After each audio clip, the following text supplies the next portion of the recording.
Bene sì ragazzi, oggi mi trovo a Cassino, questo per inaugurare il mio nuovo format, vado a pesca in ex zona di guerra. Infatti qua nel 44, 80 anni fa, combattevano i tedeschi contro gli americani. Allora ragazzi, adesso facciamo una piccola introspettiva di quello che vi farò vedere. Innanzitutto quella è l'abbazia di Monte Cassino, che dire, fantastica. Lì sotto ci sta l'omonima città di Cassino, dove scorre il fiume Rapido. Lì i neozelandesi e i paracadutisti tedeschi hanno combattuto una guerriglia urbana, quindi porta a porta, estremamente difficoltosa. E lì proveremo ad insidiare i cavedani. Poi, dopo ci sposteremo di là in Sant'Angelo in Teodice, dove proveremo a insidiare le trote.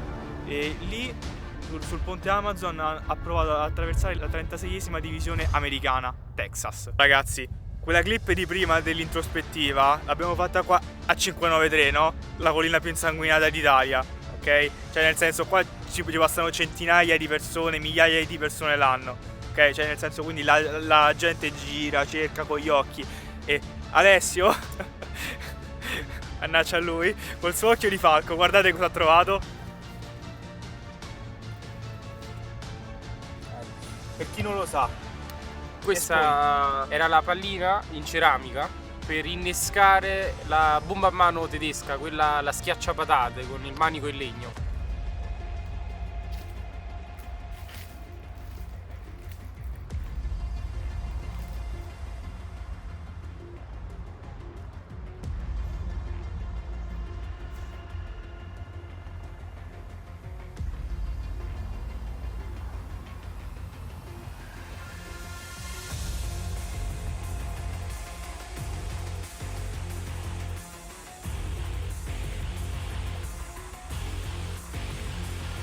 Oh, ce l'ho! Sì, no, un cavedano, ce l'ho!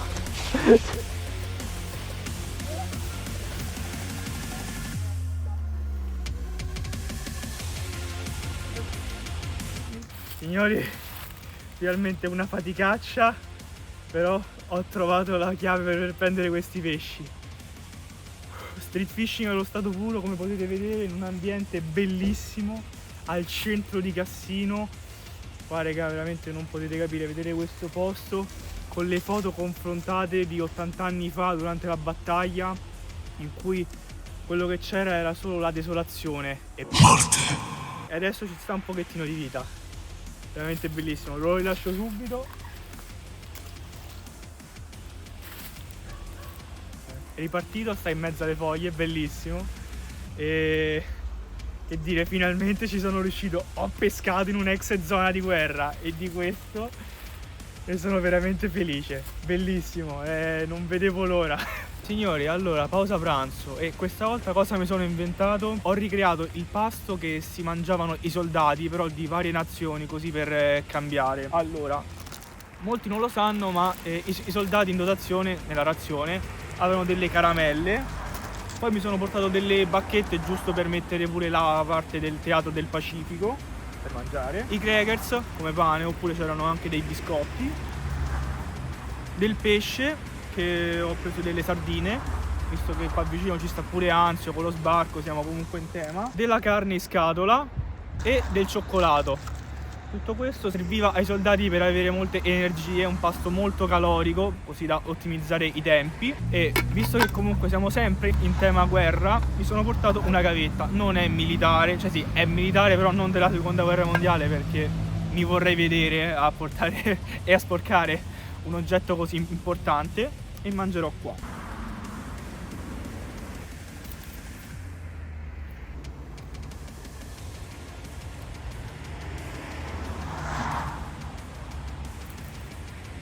Purtroppo la parte del pesce è saltata perché non avevo avviato la registrazione, però vabbè, amen, sono cose che capitano.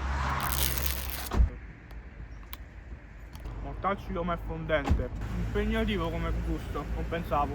Passiamo a una parte più divertente, cioè le caramelle, per finire il pasto. Il pasto peggiore e disordinato della mia vita, ma meglio questo che lo stomaco vuoto. Poveri soldati. Allora ragazzi, è partita subito la gara da un peschiamo nei spot di guerra a un mosca contro spinning. Uno pari, Vediamo, dai.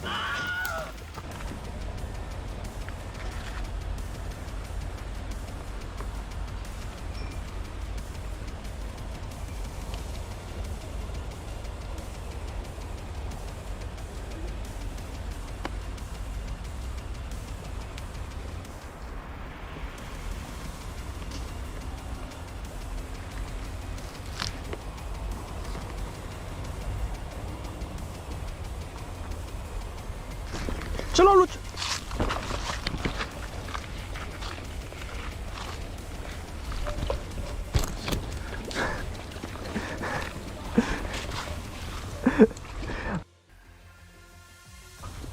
Allora ragazzi, questo posto è bellissimo, però è difficilissimo, i pesci non mangiano, stiamo facendo fatica in una maniera assurda. E poi le zanzare siamo a inizio novembre, e pensare che qua era tutto pieno di rovi e c'erano ancora più zanzare, una roba incredibile. Comunque sono riuscito a fregarne un altro pescettino, signori. Adesso lo rilascio che è già stato fuori troppo. È ripartito. C'è stato un piccolo cambio di programma.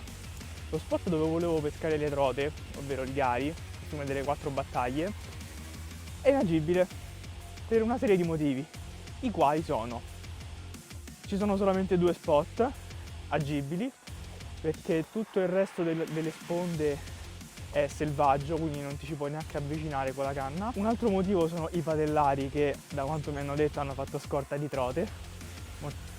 E poi ci sta una corrente fortissima, quindi io direi di saltare. È un peccato perché lo spot è veramente bello, però non penso ne valga la pena. Qualche pesce si vede in superficie, però piccolino.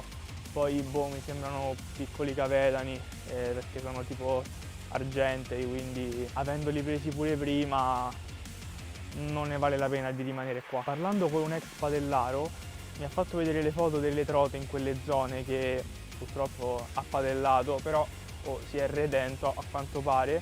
C'erano veramente dei mostri, raga, ma roba che andava dal mezzo metro in su, ma poi cicciotte, cioè roba veramente da Alto Italia Brenta, una roba veramente fantastica. E purtroppo sti bastardi le hanno fatte scomparire. Grazie e prima di salutarvi volevo ringraziare chi ha supportato questo video, ovvero Alessio Accardi, che ha rappresentato l'associazione MIA 1944, che si occupa di preservare la memoria tramite interventi sociali e culturali. Poi Pino Valente, che ha rappresentato l'Hotel La Pace, che oltre a fornire i classici servizi di un hotel si occupa di organizzare escursioni esperienziali che riguardano la battaglia di Cassino del 44. Questo perché negli ultimi anni sempre più persone hanno fame di conoscere quello che è successo ai loro connazionali o parenti durante gli eventi della Seconda Guerra Mondiale. Di questo ne hanno fatto la loro missione, che portano avanti con impegno e dedizione, quindi se volete contattarli io vi lascio i link in descrizione. Detto questo, ci vediamo al prossimo video. Mi raccomando, condividete e iscrivetevi.